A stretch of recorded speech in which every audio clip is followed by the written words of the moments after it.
Hello and welcome to Top of Mind with Ann and Rachel. My name is Rachel Prophet. My pronouns are she, her, and I'm a white woman with long red hair that's pulled back in a bun today.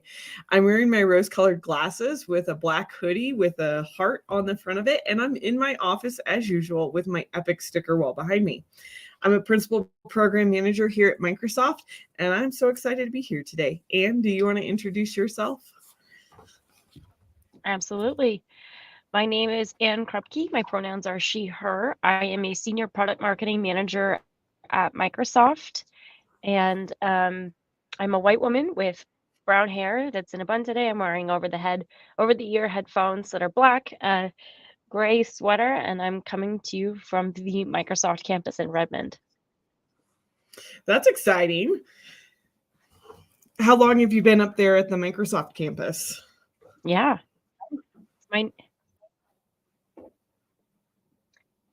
Since Monday. So it's our new home base. Very excited. Have you officially moved then? Yes. Yep. Cool. As of this So, week. the way top of mind goes is that we ask each other what's top of mind. Do you want to go first or do you want me to go first? Well, I wanted to ask you what's top of mind for me is the business process guides because I'm in a new role. I'm not working with them as closely. So I'd love to hear where we're at with the business process guides and how things are going along. Yeah, I mean, super exciting stuff. I'll put a link up here on the screen because we just started our Tech Talk series last week. And I posted about it on my LinkedIn as well.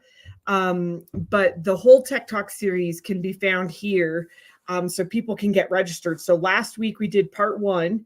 And next week we're doing part 2. Then we're going to take a little break for the holidays because nobody wants to sit in a tech talk over Christmas. That doesn't sound like fun. And then we've got 3 more parts planned in January. And then we will be adding 15 more parts to the Tech Talk series to do one tech talk for every single end-to-end process. So it's going to be a huge tech talk series, but we've started to introduce people to that. We are very close. One of the tech talks in January will actually be announcing our Credly badging. So that's super exciting. A couple weeks ago, it might have been closer to a month now because I think I announced it. I don't remember when I announced it, but we do have a version of the catalog that's now importable directly into Azure DevOps. Wow. So if you join our Architecture Insights calls, I did a very short demonstration of that as well. And that Architecture Insight call is available out on the Learn site. There's like a channel underneath like Learn TV called Fast Track Architecture Insights, I think is what it's called, where you can see all of those videos as well. So there's been a lot of momentum, a lot of things going on. We are very close to finishing all of the L2s. We've taught the team internally how to write our L3s, so those are the actual business processes. We've had a few that have been submitted already and are in technical review. So we're chugging along. There's been a lot of stuff going on, and it's super exciting time. That sounds awesome. I am, I'm probably gonna just selfishly, I'm gonna put a new banner up here real quick because I'm still looking for more feedback. So I've got this aka.ms link. It's super easy. It's business process feedback.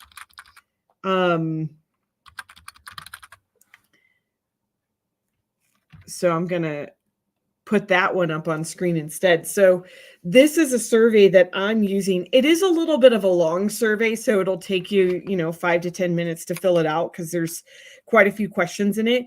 But we're using this survey to help me prioritize our backlog and our roadmap, what we're going to develop next.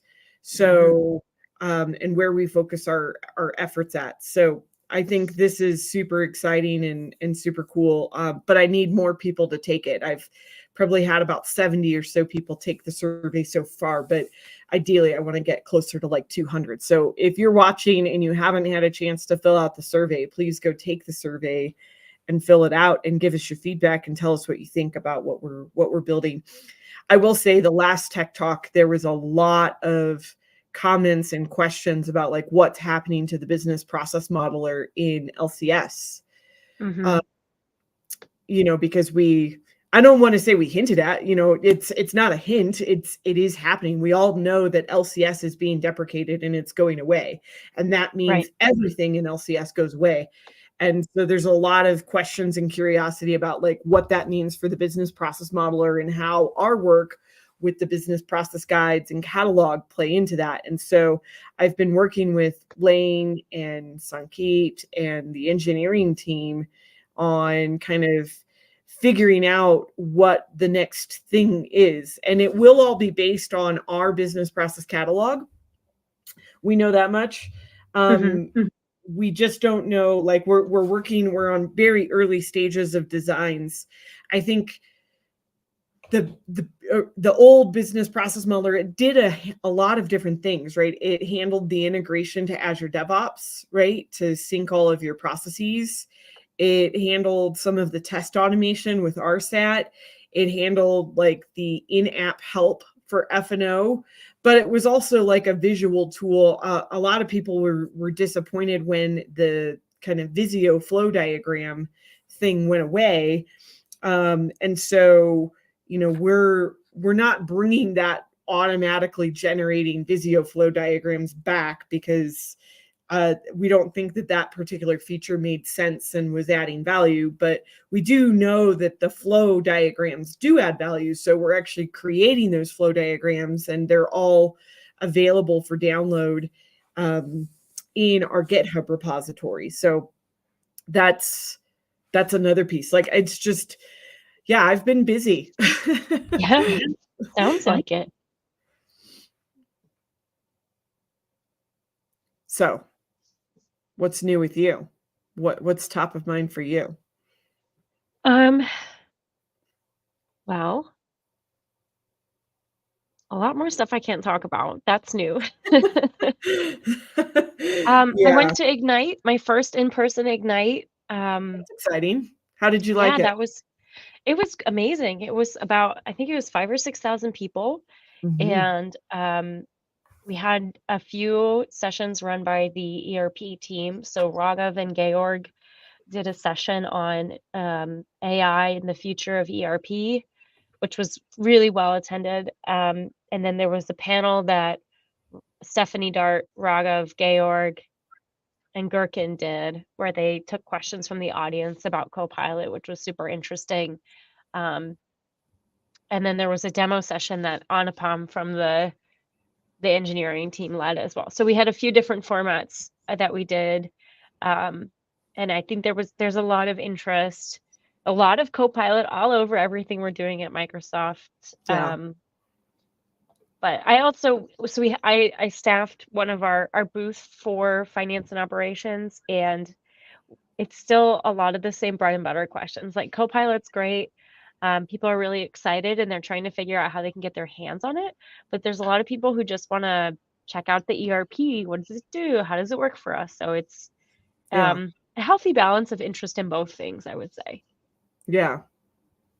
That's super exciting. In other like non-related work news, I got a new puppy. Let me see if I could get A him puppy. he's taking a nap right now. Hey, Obi, you want to come here? I see if I could introduce him. He's like, when he's sleeping, it's a little hard to get him to get up, but he's the best. Come here. Can you come here, buddy? He's like, no, I'm really sleepy. Isn't there a saying you should always let sleeping dogs lie? Yeah, I think so. Yeah. So he's awesome. His name is Oberon, and he Oh is my an gosh. Irish Wolfhound. He's my dream dog, the that I've been trying to get for 3 years. So that's super exciting. Um, you know, basically like trying to like it's like having a kid, like potty training and teaching him all the basics, like not to what not to get into. He Uh-huh. can be a little mischievous at times, but that's been super exciting. Um, trying to think what else. Oh, this is exciting. I've been working with Shantini, who runs our partner kind of programs here in the Mhm. Fast Track team. And we are working on formalizing and putting together a a partner advisory board. We've kind of done some little ad hoc things here and there, and I did some stuff specific to business process guides as well. And we'll continue to have like a focus group around that. But we're formalizing this concept of a partner advisory board that is specific to like everything that Fast Track does. So being able to give us feedback about the Fast Track programs, the implementation portal, and so on. We don't want it to be a forum for giving product feedback, but it's rather feedback about Fast Track. So that's kind of Gotcha. exciting. We're targeting probably late February, early March for our first event. And we're going to kind of model it how we do our customer advisory boards, where we do it twice a year. And what we're looking at is it'll be the advisory board will be a full day event. Um, and we're trying to determine if we can do it in person or if it's going to be virtual, but we're going to kind of alternate like we do with the customer advisory boards to the EMEA time zone and the North America time zone. So the first one I think will be North America time zone, and then we'll do one in the fall next year that will be in the EMEA time zone, and then we'll kind of alternate back and forth like that. Mhm.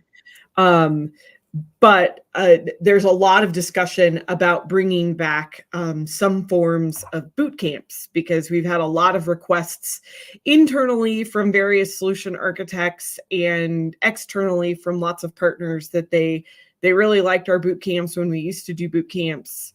So we're looking at like what that might look like, and how we might bring back some boot camps. They probably won't be the same boot camps that we used to do, but something that's more relevant and appropriate to what's going on now in the product. But that's definitely something to keep an eye out for people, that I think will be super good. Yeah, that was one thing that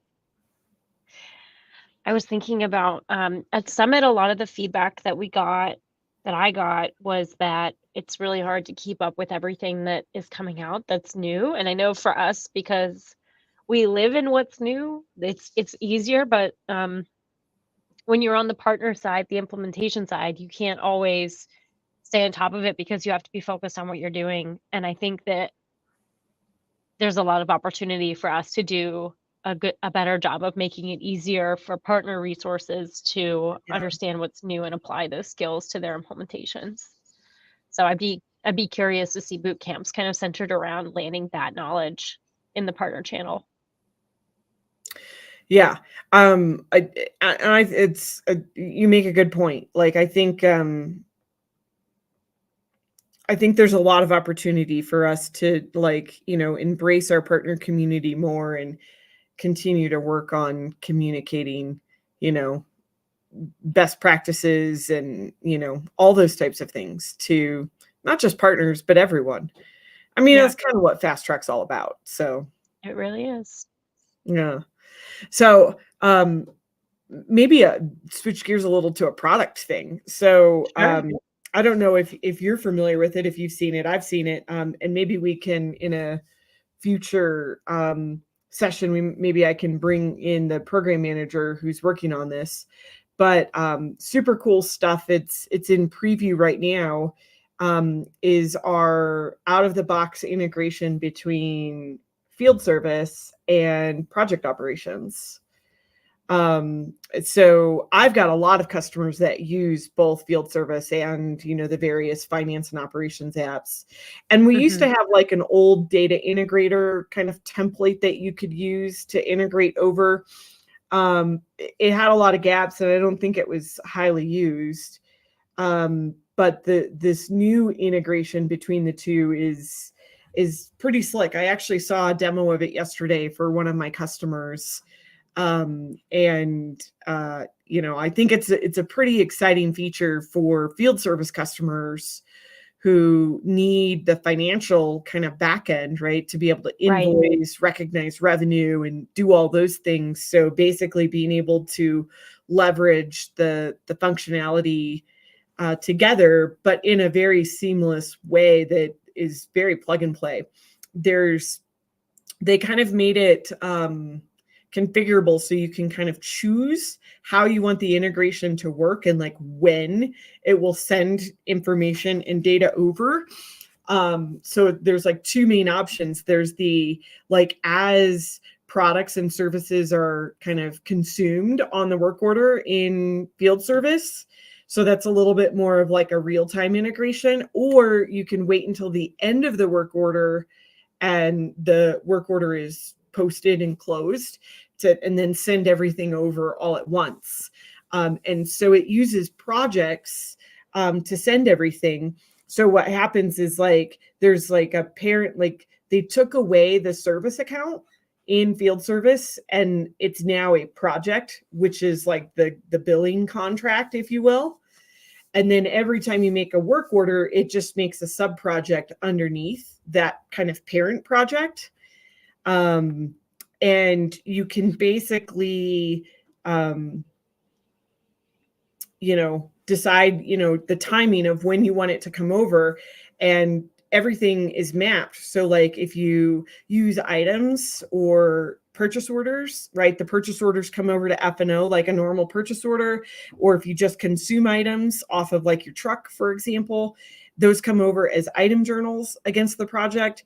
If they're non like inventoried items, then it comes over as an expense, and then all of the hours that you post, like so the service itself, come over as hours journals into the project. And then you can just use the out of the box project invoicing functionality to go and post those invoices and get all of your revenue recognition and everything. So it's like you get the best of both worlds. So it's a super cool feature, very exciting, I think, for a lot of our service based organizations that need both. Yeah, I wonder.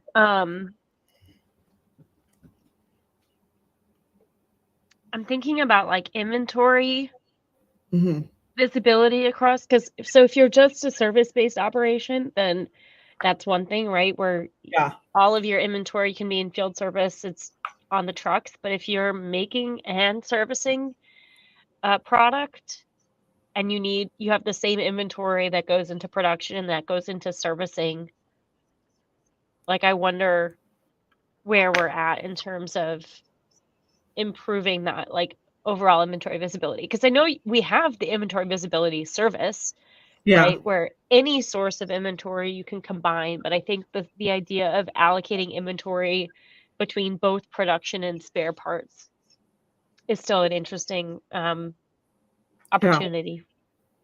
Certainly. Part of kind of what they've done with this integration, like when you enable it, it more or less disables the inventory function in field service and makes the assumption that you're using F&O for your inventory. So the products are all set up in F&O. The inventory, like the on hand, is all set up there. And what they did was they made a bunch of new screens and pages inside of field service that use virtual entities so that you can see the inventory. And there's like different so they have filtered addressed down. that.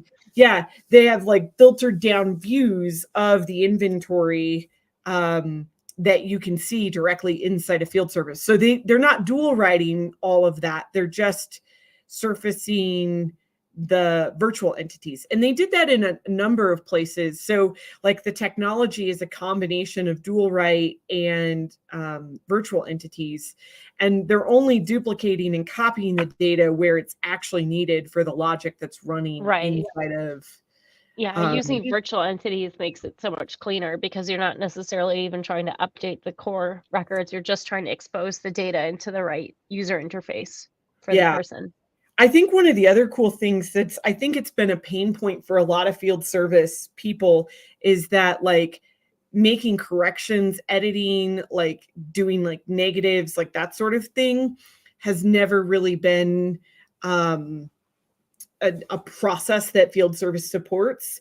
But what they've done with this integration is that, like, if you, let's say you consumed one item in field service on a work order, it sends it over, and then like later on, like they update it, and let's say they change it in field service to be two, it's smart enough to know that you already posted one in F&O, so it'll just post the difference.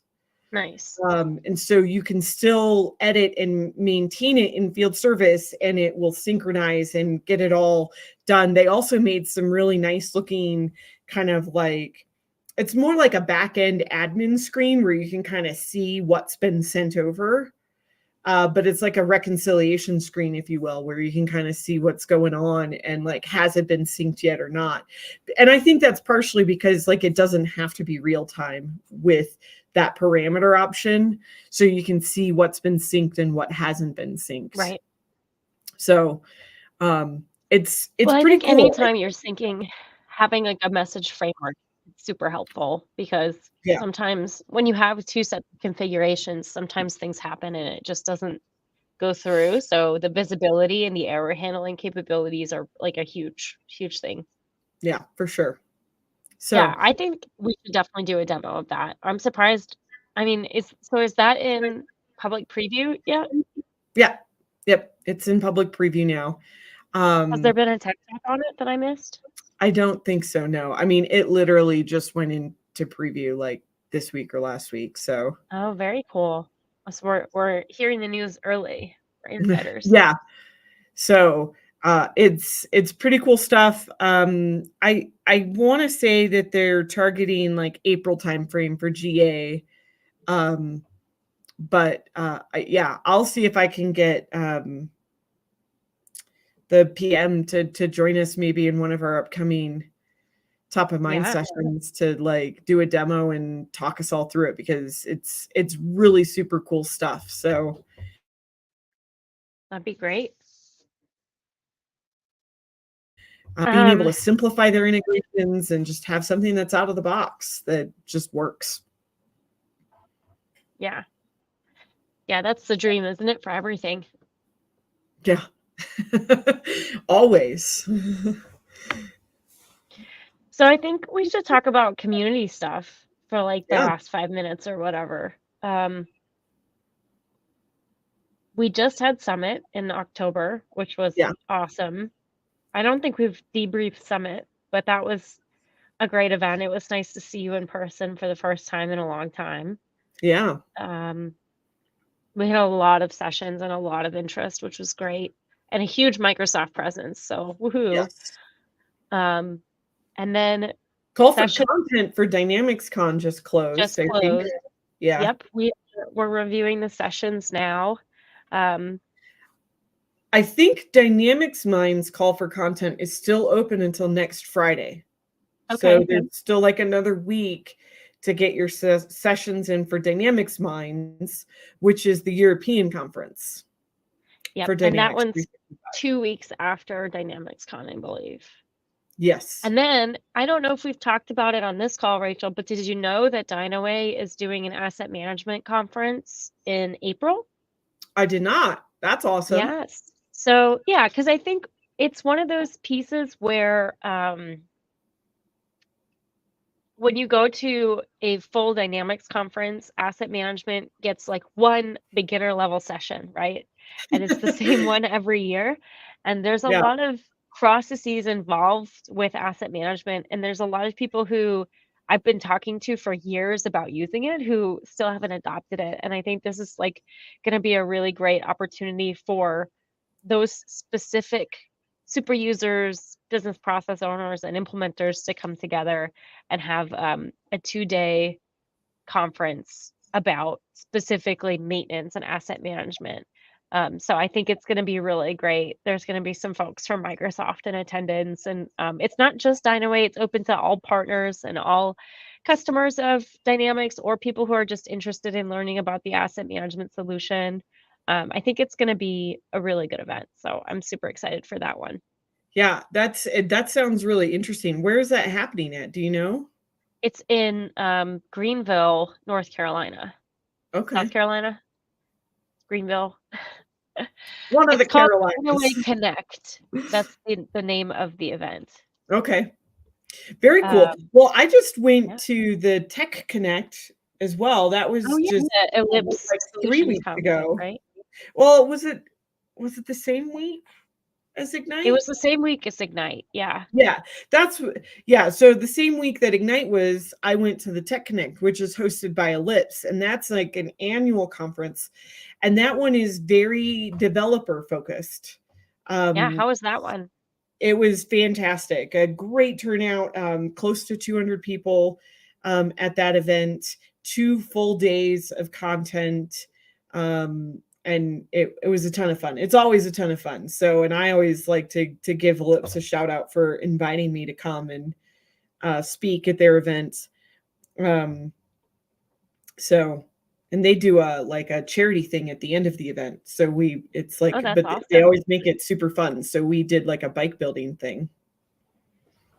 Very cool. And then in November, both the Atlanta user group or Doug meetup and the Denver meetup we had an event on the same day, Rachel.